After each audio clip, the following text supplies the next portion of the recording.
And today is going to be a great day. This is a long time coming. Finally, Marupok A Plus is here. And Marupok A Plus is produced by Anima, distributed by Solar Pictures, and will have its exclusive cinema run at Ayala Mall Cinemas starting July 10th. And again, we'd like to thank you, members of the press, for coming today. There are a lot of things you want to share. Aris? Yay! Yay! Hello, Direk. Doc, sabihin ko, hello, Doc. Mali. We have Mr. Royce Cabrera. Last but not the least, Miss Maris Racal, who showed up in a suit for everybody tonight. Yes. Direk, congratulations. We finally have the movie in cinemas. This is a well-traveled film, mind you, right? For those of you who've probably seen it already, you may have seen it through Cinemalaya last year. Yes. But before and after Cinemalaya, the movie went around the world, right? Let's talk about that. Ayan, yes. Thank you. And yeah, nag-premiere siya sa Slam Dance in Utah, I think, my gosh, 2023. January 2023. 2022? 2023. 2023, yeah. But then somewhere around, and then Maris took it to Italy for the Audina the Far East Film Festival. It's been in the Spain LGBTQIA plus festival run by Sitges, New York Asian Film Festival, LA Asia Pacific Film Festival, where it won like a special jury prize. Ano pa ba? Hawaii Film Festival. Ayun, but and then of course opened sa Cinemalaya. But of course, medyo bitin kami, di ba, nung Cinemalaya. I think we were all so happy to show it. We were all together sa Cinemalaya. Pero parang, shit, kailangan panoorin talaga ito ng lahat. So finally, thank you to Ayala Cinemas. Thank you guys for giving this a chance and putting it in your theaters. So super very happy about that. Derek will give you a chance to answer questions related to the movie, but I'd like to also ask questions to the cast. Royce, what was the most memorable part of making this film? Pressure ako na bigla, ang dami eh. Siguro masasabi ko na lang yung nag-shoot kami sa BGC. Kasi nung time na yon parang ano lang eh, open lang, pandemic, kasi pandemic film to eh, so parang kaka-open lang nung time na yon. Talagang inanood kami nakapag-shoot sa labas, and ang daming tao.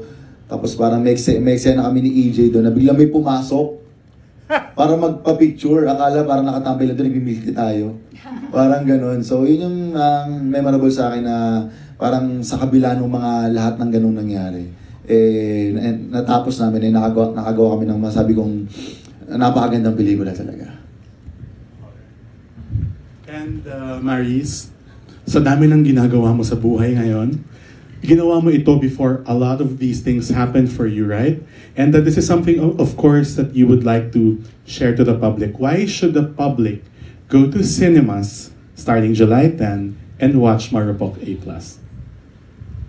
Well, of course, this is inspired by real events, diba?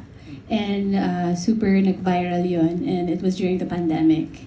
And a lot of people were very, very curious about it. And actually, ako din, isa din ako sa mga nag-react, nabasa ko yung thread. And now, naging film na siya.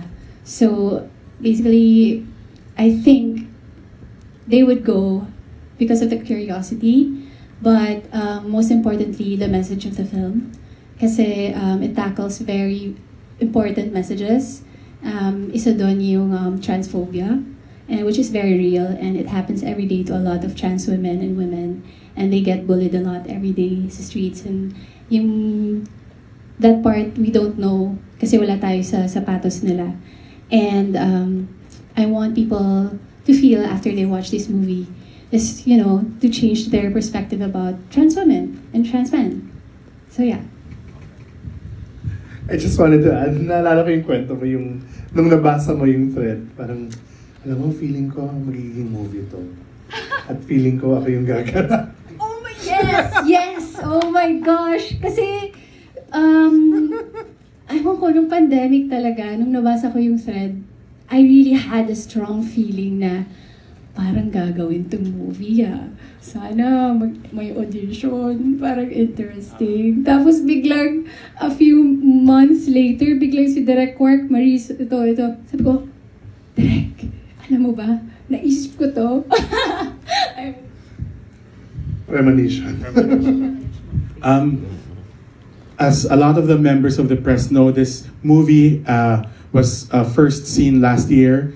I'm sure you have questions regarding the movie or about how the movie has traveled or all the trials it went through before it finally got into cinemas. That the movie has been banned by the NTRCB. That came out just a few days ago in one website. Was it banned or it wasn't?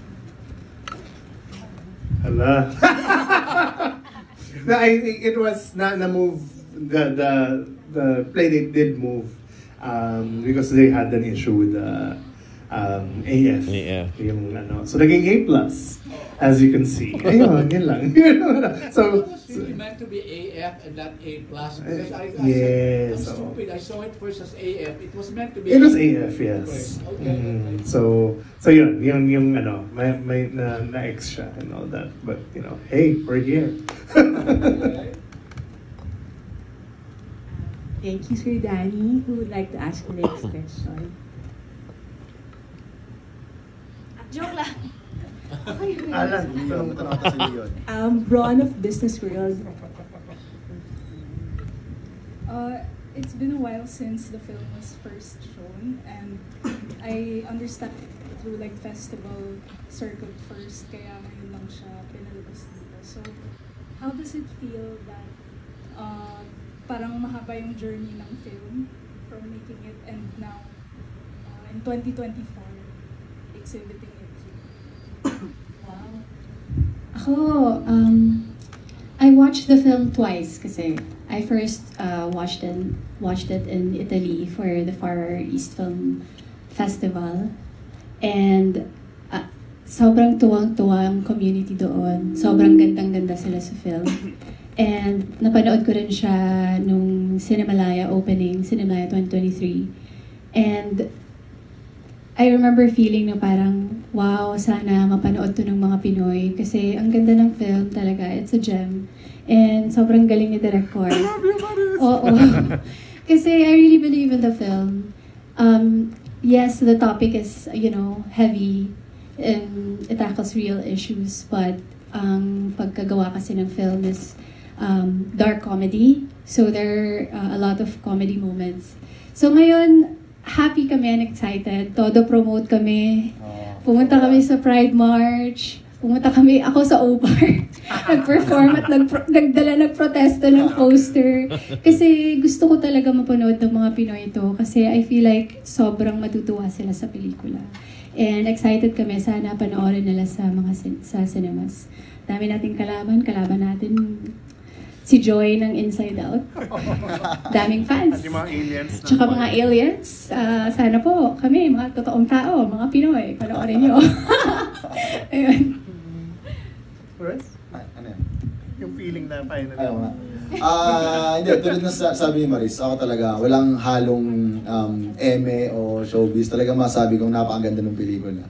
And yun nga, medyo mabigat yung topic na tinatake sa pelikula na to. Pero yun din yung gusto naming makita ng mga tao. Kumbaga marinig sa inyo, yung take nyo sa film, yung sa mga kanya-kanyang POV ng bawat tao dito. Kasi totoo sila eh. Hindi naman to inimbento lang namin or ni Direk. Kasi based talaga to sa totoong buhay na nangyari. So, sa pamamagitan nun, sana maihatid din namin yung message na gusto ko iparating ng film. Hindi lang basta husgahan tayo sa mga, di ba, ganitong ganyan. So, yun sana yung isa rin namin na ini-aim na makuha. Na maipakita po sa mga viewers. more on, I'm curious if your perception about the movie has changed since dumami na yung nangyari and yung experiences niyo din. And I know na si Maris before then the movie you also released an album, so parang iba yung perspective mo siguro while doing the film. I'm curious na now with all of the experiences and the realities now, kung nag-iba yung perception or tingin niyo dun sa movie. So, yeah. 2020, I was a shy girl. A story ko pala. Kasi ang deep ng question mo.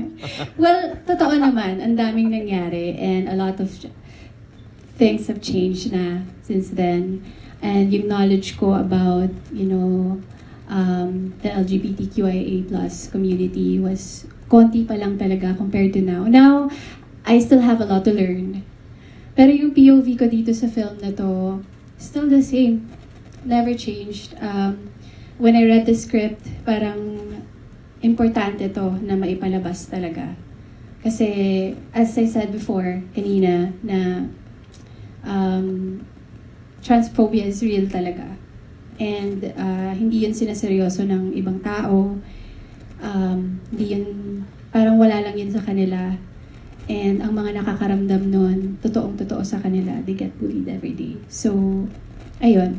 I want people to, kahit na nung 2020 ginagawa to, ngayon 2024 na, I still want people to sympathize with the character of EJ Hallerina, si Jans, not the perpetrators.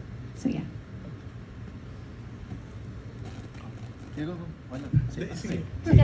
Okay. Well, learning experience for everyone making the film. Even sa beginning, we underwent Soji training. I acknowledge I'm a cishet, privileged Filipino, so medyo iba talaga yung lived experience ko compared to the trans community. So we really wanted to make it right with the trans community. So the love scene, for example, was directed by Rod Singh. We had consultants like Thais Estrada there all the time. Every cut we had, and then si Jayzan talaga yung kausap namin the whole time, from script to actually kaka-text ko lang sa kanya kanina. So it is really through her eyes. I think, well, now that so much time has passed, I feel that the film is still more pressing, still more important, especially with the Soji law coming up.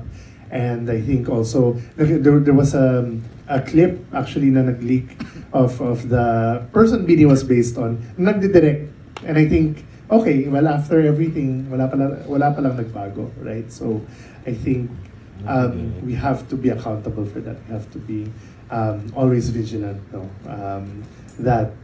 that these crimes are paid for. Because they are hate crimes. Diba? So now that there's now hindsight involved, there's still a lot of work that needs to be done. She read the script. So she lives in Israel actually. So hinintay namin actually yung opportunity na mapanood niya with a crowd, with a real audience. But now that the film is coming up, sabi ko, Jason, send ko na lang sa iyo yung link. So you can watch it. And then I think right now, I guess because sa lahat ng gulo na nangyari ngayon sa Israel, she's just kind of like trying her best to move out. So she wants to move out. She's packing and everything. So hopefully mapanood niya. But I think we, even before writing, kausap namin siya, and then all the way to the very last version of the script. So okay, so aware talaga siya sa buong. Yes, active siya sa whole process. So madali naman yung tinanggap, yung nung nabasa niya. Yeah, actually nung nabasa niya, sabi niya, sigurado ba kayo na ako lang kausap niyo? Kasi very true yung mga nangyari dito, and even yung mga hula ko kung ano yung nangyari sa other side, parang eksakto. So, okay. So John the co-writer, parang okay, appear. we gave it justice naman maski pa paano yung telling of the story. Since lahat naman kasi involved dito ay alay, meron ba kayong kakilala or kayo mismo ba ay naging yung may kwento about catfishing?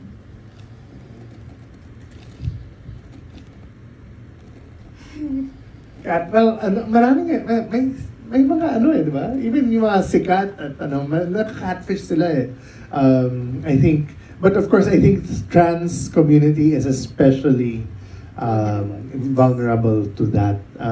So mga Mela Habihan, we talked to her, we showed her cuts. It was a very emotional experience because you have summa cum laudes and they're so successful in their fields. Pero di ba, parang nanlilimos ka para sa pag-ibig. Parang ganun yan yung term niya. Na parang sometimes you just want love, di ba? And you're willing to believe, go that extra mile for that. So it was really eye-opening experience. Like Maris, may kakilala ka ba, kaibigan, or na alam mo na naging biktima siya ng catfishing? Personally po, wala po akong kakilalang ganung na-experience. Kasi kami sa high school, harap-harapan kami nagjojowa. Gusto mo ako, tara na, gano'n. So wala naman po akong narinig na ganung story po. Sir Royce. Siguro, kung may naalala ko, siguro, ang tawag kasi dati siguro poser eh.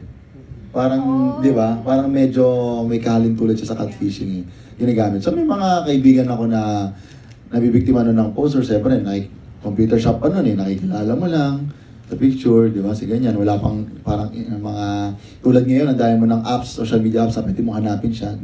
Doon, picture lang, gano'n. So may mga gano'n din.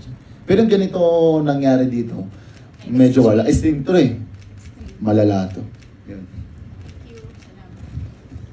Ay, nandiyan na siya. Yay! Hello po. Leto na. Hi, EJ. Anything you'd like to say to greet the members of the press in attendance today? Hello po everyone. Catfish po ka. Nasa Trinoma po ako kanina. Akala ko dun. Charlotte. At ayun po, salamat po sa pagpunta, and kung magtanong lang po kayo. Ano yung sasagot niya? Yes. Let's continue. Bernard at My Movie World. First question ko dun muna kay Mary sa kay Rice. Kasi nung pinilabas na to sa Cinemalaya opening saka dun sa iba pang other country, parang ang naging feedback with yung role niyong dalawa, kahit antagonist kayo dito, parang chini-cheer kayo, parang niroot kayo ng mga audience. What can you say about dun sa mga positive reviews niyo sa performance for this film? Mixed feelings. Kasi gusto namin magalit sila sa amin eh. Pero bakit ko kami chini-cheer? Mali yun. Grateful naman kami sa mga comments and feedbacks. Kasi nakakatuwa naman, di ba? Talaga, to be honest, as an actor, kung hello, ayan. Kung nagustuhan nila yung performance niyo, so grateful kami sa yung crowd nung Cinemalaya 2023. Sobra silang, ang ingay nila sa bawat mga eksena. So, sana mangyari yon sa lahat ng mga cinemas. Yeah, thank you. Ako din, happy ako na maganda yung feedback na nakarating sa amin sa performance namin, kasi yun nga, as an actor, talagang privilege yun sa amin na makakuha ng ganung feedback eh. Pero siyempre sa isang pelikula, alam naman natin na dapat entertaining din siya. Diba? As a viewers, kailangan ma-entertain din tayo. And aside sa na-entertain tayo, kailangan makita din natin yung message ng pelikula. So, dito, pag napanood nyo, makikita nyo, may kanya-kanyang POV kami, may kanya-kanyang performance kami, may kanya-kanyang storytelling kami.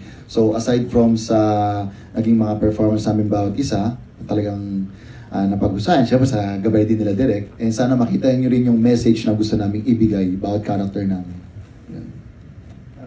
For my second question kay EJ, kasi parang you've known na parang, di ba, as before na child actor na kabatch natin na Catherine sa kanina Julia. So ano masasabi mo ngayon na yung mga tao parang medyo nasa-shock with your transformation? Tama. Yeah, I think masaya lang ako sa mga reaction ng mga tao na nandyan pa din. Since magmula nung bagets ako.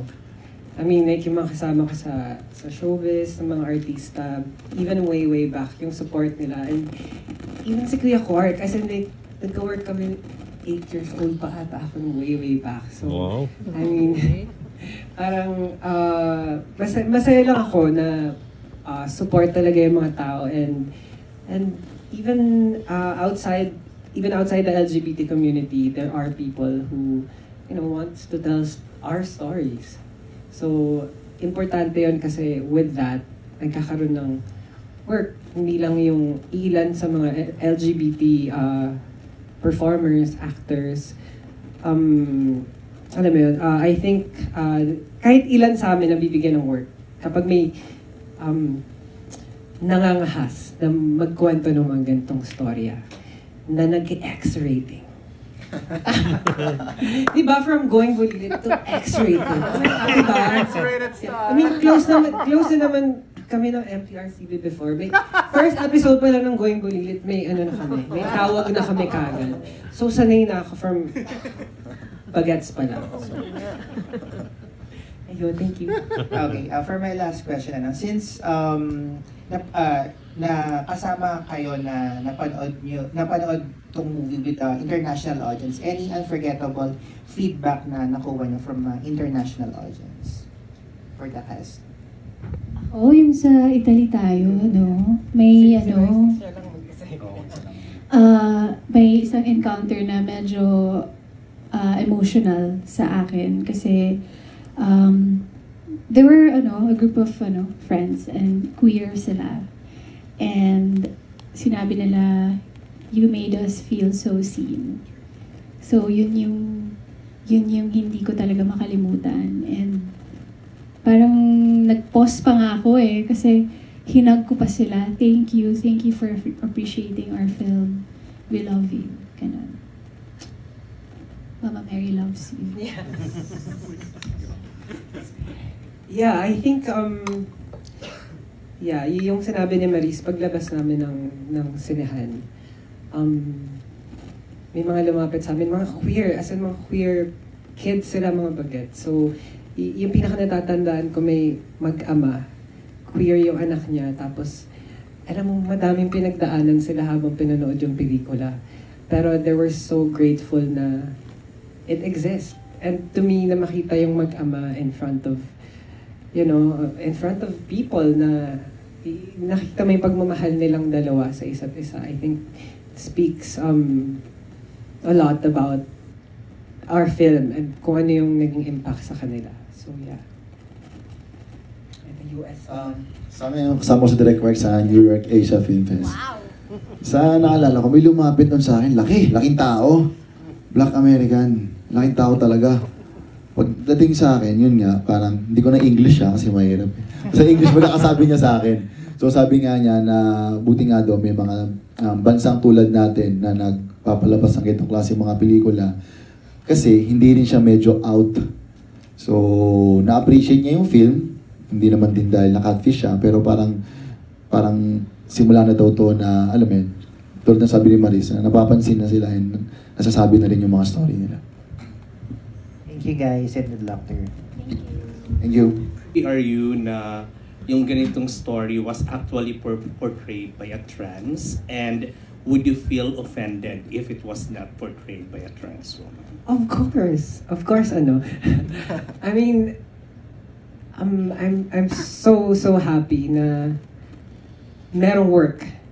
I think isang malaking issue yun when it comes to queer, yun nga yung sabi ko kanina, queer actors and performers. Kung walang magkakwento ng ganito, walang magpaproduce, alam mo yun, wala kami magiging trabaho. So, yung saya sa akin is very just out of practicality. Kasi ayokong dalhin yung buong community. Kasi alam kong hindi lang ako dapat mag-isang nagbubuhat nun. Kahit I have the privilege na na nabibigyan ng mga ganitong characters. Alam kong it's still yung laban is dapat sa buong community pa din. And kung ma-offend ako, I think so. Because it's based on a real person.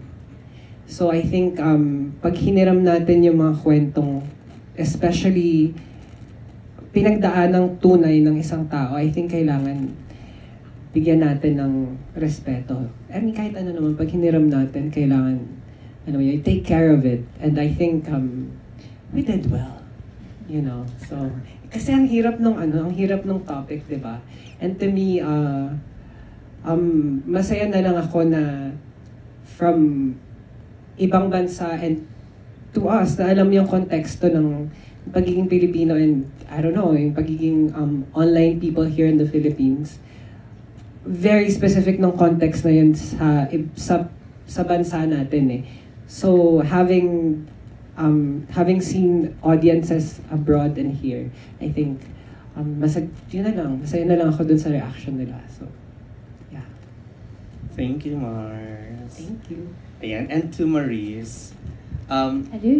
how do you feel na parang isa ka na ngayon sa mga tinitingalang gay icon? Yes. Tama. Yeah.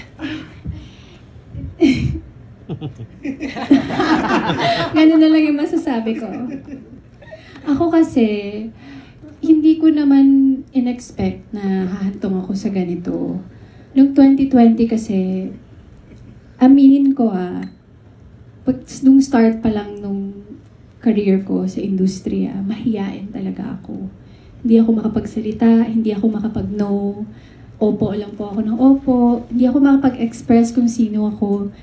Basically, alam mo yung totoo ka namang mahiyain.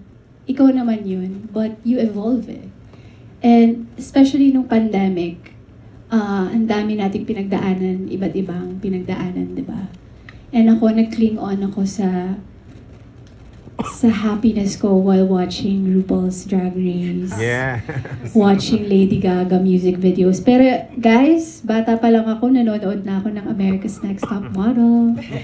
Every week meron akong bagong photo album sa Facebook. Kasi sabi ni Tyra Banks, mag-smize, gano'n. So I think it's really in me na maging makulit, kwela, ganito talaga ako. And then nung pandemic, na-appreciate ko talaga yung mga drag queens, yung stories nila, hindi lang sila performers. Ang dami nilang pinagdaanan, ang daming hugot sa buhay, discrimination, even from their own parents. And sobrang na-touch talaga ako. And doon ko din na-explore yung art na parang, grabe ang ka-creative nila. And ang talented nila. And they are totally supported. Lalo na dun sa America, grabe yung support. And I didn't know na may ganung community dito sa Pilipinas until nagkaroon ng Drag Race Philippines. And natuwa ako, parang I feel so happy, genuinely happy when I'm around with these people. Kasi napaka-welcoming nila sa kung ano ka, kung outspoken ka, kung mahiyain ka, kung ano man ang ugali mo, welcome na welcome sa community na to. So, I love people, I love LGBTQIA+ community, I love the gays, sobra. And hindi ko pa naman siguro deserve yung gay icon. You deserve it. No, nahihiya ako. Thankful lang ako. Thankful ako sa support nila. At mahal na mahal ko sila. And supportado ako sa lahat ng pinaglalaban nila sa buhay. Yes. Thank you, Mars. Thank you. I love you. Kay Royce. Gay icon din yan. Hindi. Ayan. Pero yung question ko is related to that. Kasi like, di ba, parang it's obvious naman na maraming gays or from those from the LGBTQIA na talagang na-attract sa'yo and all. Not because of physically, but because of the portrayals you had related to the community. Ganyan. How are you embracing an audience like us? How is it for you? Siyempre, unang-una, bilang aktor, trabaho namin gampanan yung karakter na binigay sa amin. So, as much as possible, talagang gusto kong ipakita sa tao na dapat mahalin nyo yung trabaho na ginagawa namin. So, sa ganyan, pag nakakuha ko ng mga paghanga sa community, sobrang thankful ako, sobrang kasi tulad nga ng sinabi ni Marisa and EJ, mahal ko din kayo, mahal ko yung community. And as an ally, pare-pareho lang din naman tayo ng mga pinaglalaban ko, tutusin. Kaya nga gusto ko rin gamitin yung platform na to, yung platform na meron kami, para maipakita din yung para tumulong din sa laban na meron kayo. So sa pamamagitan ng ginagawa namin, sana maihayag namin ang tama din na kumbaga lahat tayo ay pantay-pantay, lahat tayo ay sabi nga nila ay equal. Kaya ayun, sa pamamagitan nun, siguro na ipapakita ko na ayan na parang nagugustuhan nyo yung crush bilang ako. Ganon, kaya nga. Aminin mo na crush ka din nila. Yeah. Pero yun, sobrang pasasalamat kasi napaka-importante din talaga ninyo sa akin sa naging tulong sa buhay ko. Kaya sabi ko, ang magiging ganti ko talaga mahalin kayo ng lubos at sumama sa laban nyo. Okay. Wow. Thank you. Sorry, last kay Direk Quart lang. Direk, how exciting was it for you creating the characters of the perpetrators?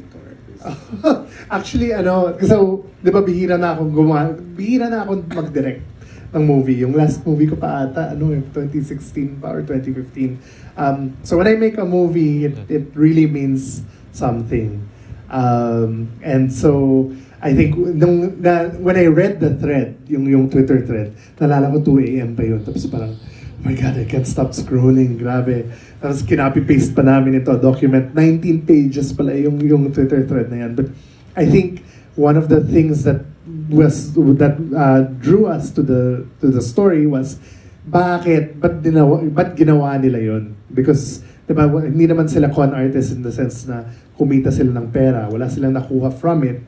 Why did they keep doing it? And why did people follow the Beanie character? So that's really what we would try to solve while writing the film.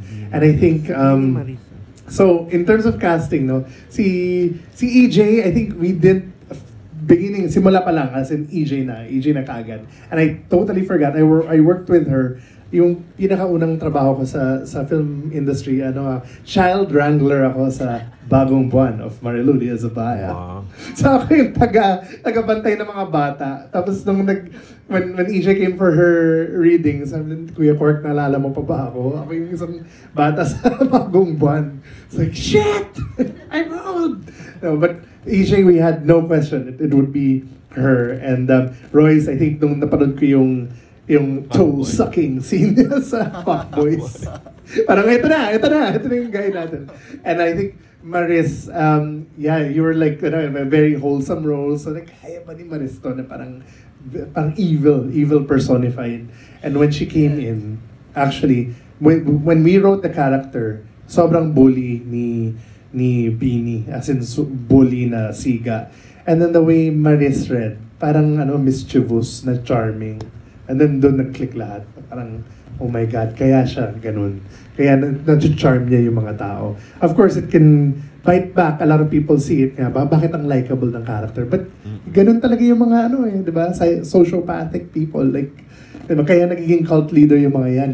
Kasi they're able to reach inside and get something.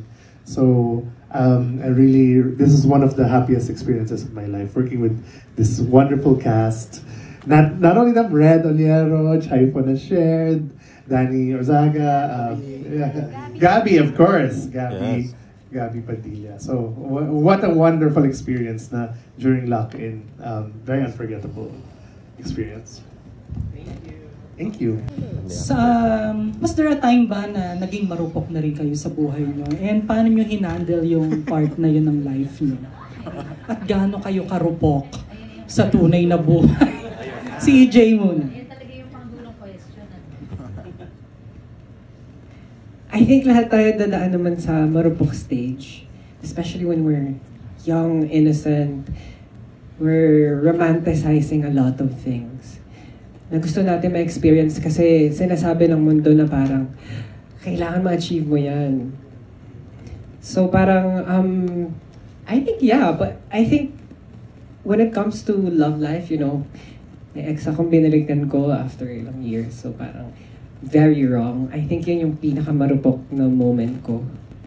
But after that, I think yung pagiging marupok, hindi na lang siya dapat maging, in the long run, dapat hindi na lang siya maging consequence ng, alam mo yun, ng mga nangyayari sa paligid mo. Dapat maging tool mo siya para ma-harness mo siya, yung pagiging fragile.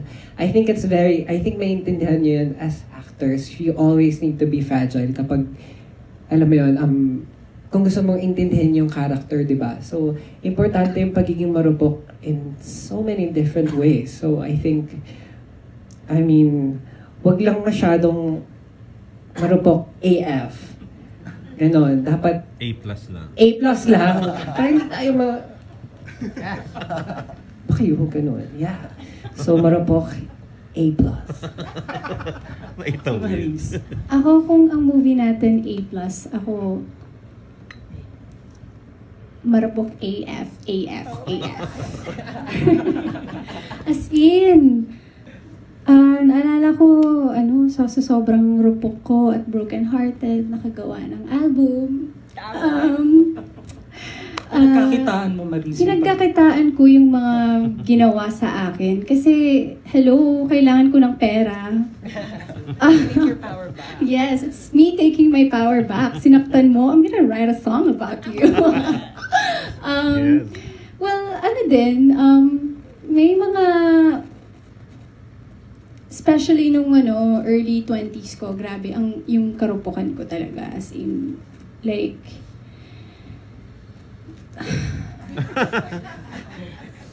ganon. Yung pamilya ko, gumagana na lang. Yung friends ko, ganyan. Pero, I think lahat naman talaga dinaanan nyo. Kayo po. Hindi, kasi ako nung bata pa talaga, ganon din eh. Yes, di ba? Yes, dadaan tayo talaga sa karupukan at dyan tayo natututo. Ang importante, what you do after being broken-hearted, maging marupok pa rin. Ayun na. Ano pa masabi mo, Miss? Sige, si Ron. Ako naman, actually, iba. Iyakan din. Naiyak, hindi. Oo naman, kung sino bang hindi sa atin dito naging marupok. Kapag puso ang pinairal, tatanga talaga tayo eh. Pero after nun, gagana na yung utak natin. And yun nga, after nun, doon tayo matututo ng mga bagay-bagay. So, naging marupok din naman ako sa buhay ko. Anong example? Kahit isa lang, pagiging marupok mo. Uy! Mukhang ba yan? Mukhang manos nun. Dahil masulat niya, joke lang. Okay, ganun nga, may isang beses na kasi may follow-up question. Ang talaga kung naging marupok eh. Hindi, may isang beses nga na naging marupok ako na parang akala ko kaya na parang wala na, tapos na. Hindi pala.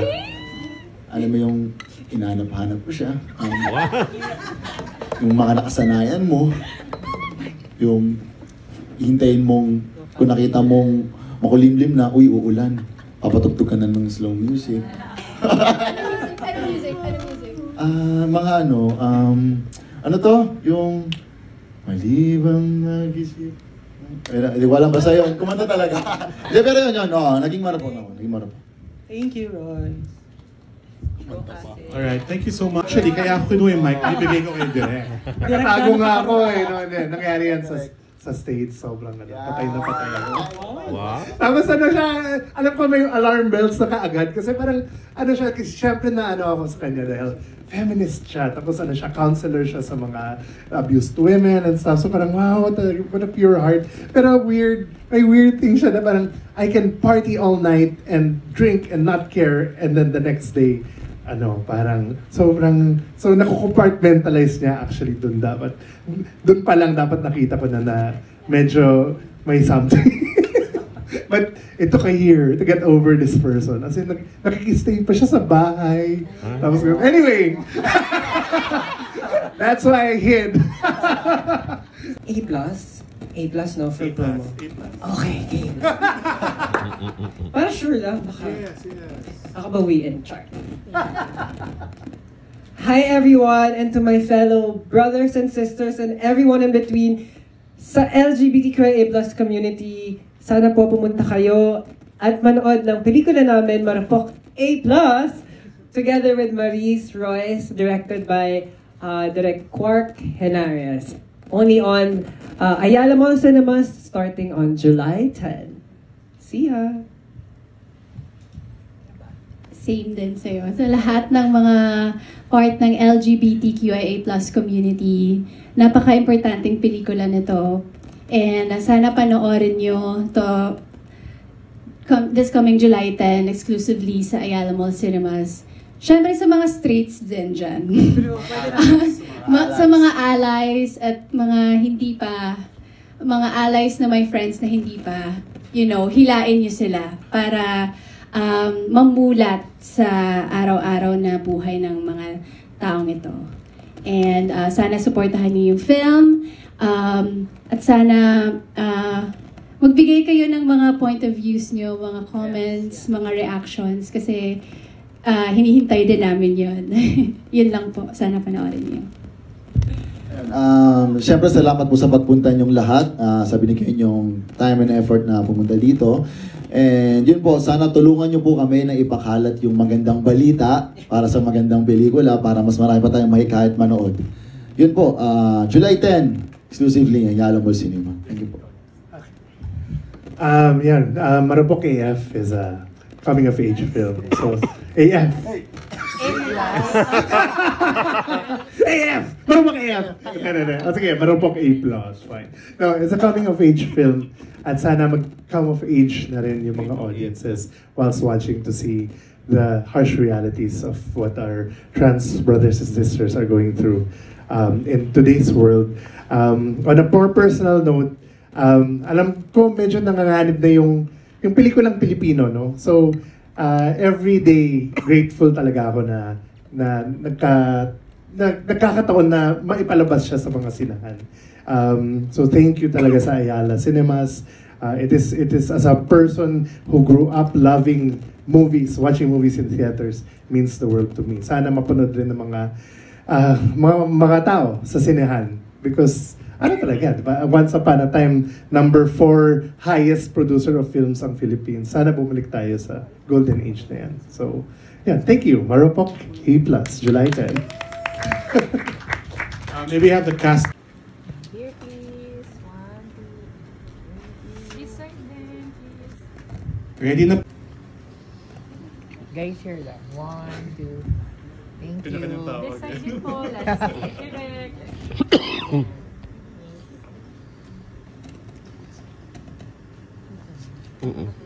Guys, ako last. Thanks, guys. Good evening to everybody. Thank you, thank you. EJ, sorry.